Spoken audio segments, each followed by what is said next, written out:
탄핵안 가결로 이제 관심은 헌법재판소 결정에 쏠리고 있죠.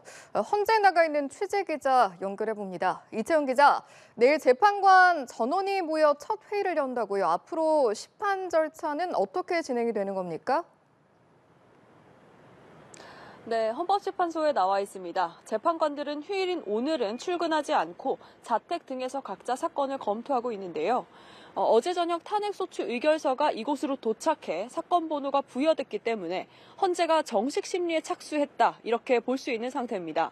탄핵 심판은 접수 즉시 전원재판부에 넘어가기 때문에 월요일인 내일 오전 10시 6명 재판관 전체가 모여 첫 회의를 여는데요.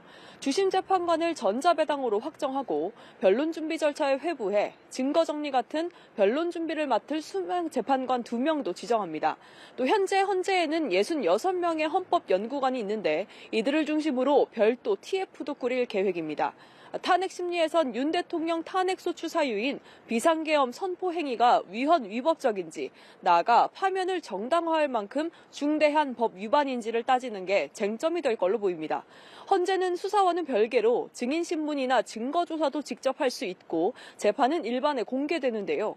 최종까지 17차례 변론이 열렸던 박근혜 전 대통령 땐 일주일에 많게는 3번씩 심리가 진행됐는데 이번에도 사안의 중대성을 감안해 집중 심리할 전망입니다.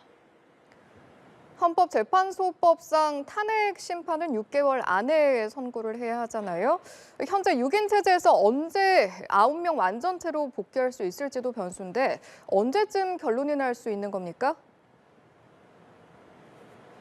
네, 탄핵안 가결로 2달 가까이 미뤄오던 후임 재판관 선출도 서두르면서 연내에 9명 완전체 복귀도 점쳐집니다. 어제 우원식 국회의장도 헌법재판관 임명이 신속하게 이뤄지도록 노력하겠다, 이렇게 말했고요.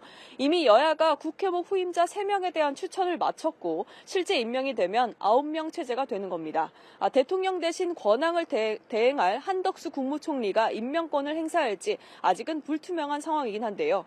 박근혜 또 노무현 전 대통령 전례를 봐도 정해진 선고 기간인 180일 내인 2-3달 안에는 결론이 나왔습니다.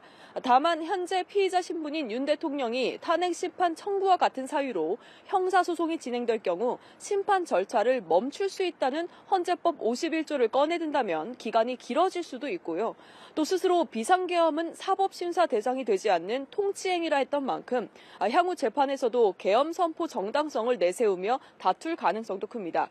하지만 헌재가 국정 혼란을 최소화하기 위해 탄핵 심판에 집중할 것으로 보여 정해진 기간을 넘기지 않을 거란 전망이 나옵니다. 현재 윤 대통령은 김홍일 전 방통위장 등 측근들을 중심으로 변호인단은 꾸릴 것으로 전해졌습니다. 지금까지 헌법재판소에서 연합뉴스TV 이채연입니다.